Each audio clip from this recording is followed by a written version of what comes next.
Hello friends, in this video I will show you how you can remove these salon filters. It's nearest here. First of all, you need unscrew screws, this one, and this one. And after that, disconnect wires. Friends, but before starting the video, subscribe to our channel, put like, and don't forget to put a bell so as not miss new video on the channel.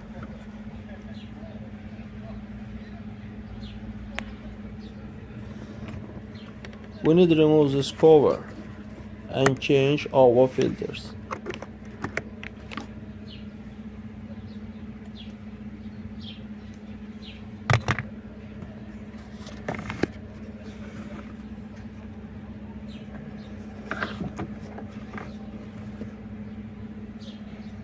That's all guys, subscribe to our channel, put like, and don't forget to put a bell so as not miss new video on the channel.